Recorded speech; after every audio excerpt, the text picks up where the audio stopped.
بسم اللہ الرحمن الرحیم اللہم صلی علی محمد وعلی آل محمد کما صلیت علی ابراہیم وعلی آل ابراہیم انک حمید مجید اللہم بارک علی محمد وعلی آل محمد کما بارکت علی ابراہیم وعلی آل ابراہیم انک حمید مجید۔ تمام دیکھنے اور سننے والوں کو السلام علیکم۔ مجھے امید ہے آپ سب جہاں بھی ہوں گے خیریت سے ہوں گے، اور اللہ رب العزت سے یہی دعا ہے کہ آپ سب جہاں ہوں اللہ تعالیٰ آپ کو اپنے حفظ و ایمان میں رکھے، شیطان کے شر سے محفوظ رکھے، اور تمام مسلمانوں کو شفائے کاملہ عطا فرمائے، آمین۔ محترم ناظرین، آج کے دور میں بچوں کی اخراجات اور ان کی تعلیم کے اخراجات ایک امیر انسان کیا غریب اور میڈیوکر کلاس کے لیے بھی بچوں کی تعلیم بہت مشکل ہو گئی ہے۔ تعلیم بہت ایکسپینسو ہو گئی ہے، اور بزنس پرابلم ہے، آمدنی کم ہے، بلکہ آمدنی آپ سمجھ لیں کانسسٹنٹ ہے کہ گھر میں کمانے والا تو ایک ہے، لیکن جو اخراجات ہیں وہ دن بدن بڑھتے جا رہے ہیں۔ کچھ ٹیکسز کی وجہ سے اخراجات بے حد بڑھ گئے ہیں کہ جو چیز آپ کو پہلے 10 روپے کی ملتی تھی اب وہ آپ کو 100 روپیز کی مل رہی ہے۔ تو غریب انسان تو چکی میں پس رہا ہے، انسان کو سمجھ ہی نہیں آ رہی کہ وہ کیا کرے، کیسے ان حالات کو فیس کرے۔ اور یہ ویڈیو خاص کر ان لوگوں کے لیے ہے جو رزق کی کمی، یا ان لوگوں کے لیے جن کے ساتھ رزق کی کمی کے بہت مسائل ہیں اور وہ قرضوں کے بوجھ تلے دبے ہوئے ہیں۔ اور جب انسان اس طرح کے حالات فیس کر رہا ہوتا ہے تو پھر وہ سوچتا ہے کہ اس سے جان کیسے چھڑائے۔ تو انسان جب تھک جاتا ہے، اللہ اور اس کے رسول اور قرآن پاک کا سہارا انسان کے لیے پھر کافی ہوتا ہے۔ اور قرآن پاک میں ایسی صورتیں موجود ہیں، ایسی آیات موجود ہیں کہ اگر ہم ان کو تسلسل کے ساتھ پڑھیں تو یقین کیجئے یہ سارے پرابلم، سارے مسائل، گورنمنٹ ٹیکسز، بچوں کے اخراجات، گھر کی مالی حالت، ہاتھ تنگ ہونا، قرضے جو انسان نہیں اتار سکتا، کیونکہ انسان جب قرض لیتا ہے تو اسے یہ لگتا ہے کہ حالات بہتر ہو جائیں گے تو ہم قرض اتار دیں گے، لیکن جو حالات ہیں دن بدن پیسہ گرتا جا رہا ہے،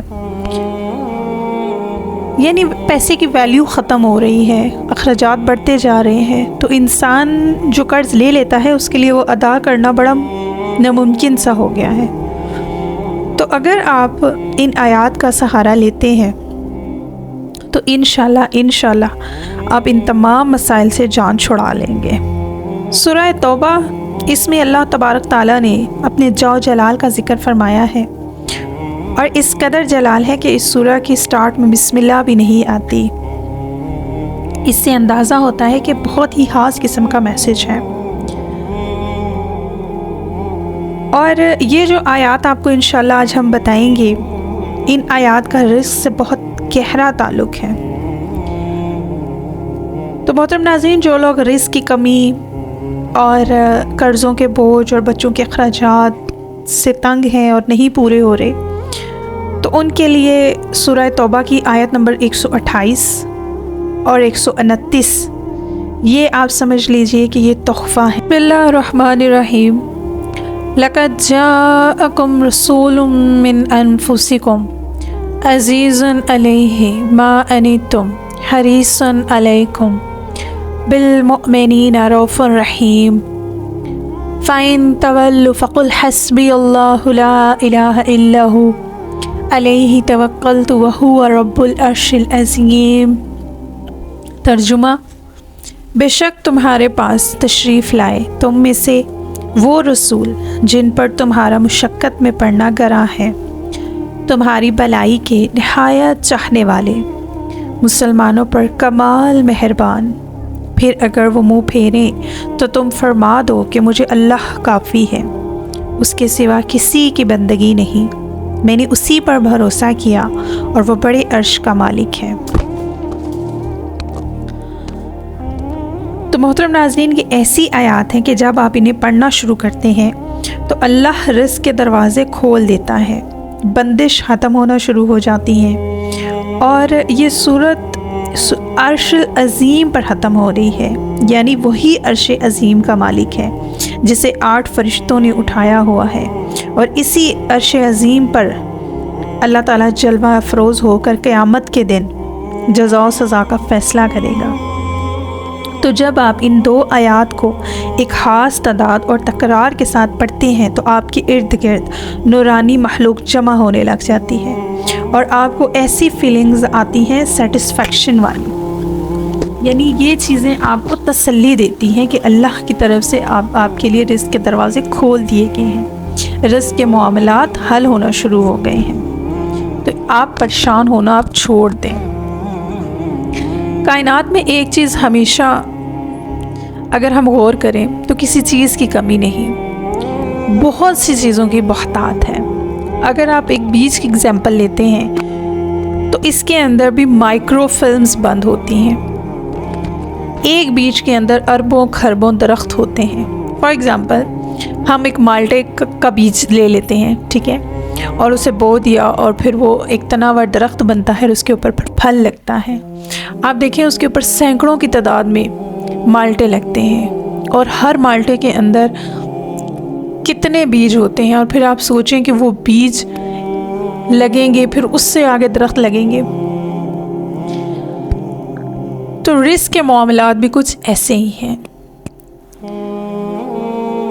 تو انسان بہت جلدی کمزور ہو جاتا ہے، یہ انسان کی فطرت ہے کہ وہ جلدی مایوسی اور فطری طور پہ کمزور ہونا شروع ہو جاتا ہے، اور انسان اپنے جو اس کے اعمال ہیں ان کا بہت جلدی رزلٹ چاہتا ہے، اور یہ ایبسولوٹ سی بات ہے کہ کوئی عمل اگر وہ کر رہا ہے اور اسے ابھی فائدہ نہیں مل رہا تو وہ مایوس ہو جائے گا، ٹھیک ہے، لیکن آپ نے مایوس نہیں ہونا۔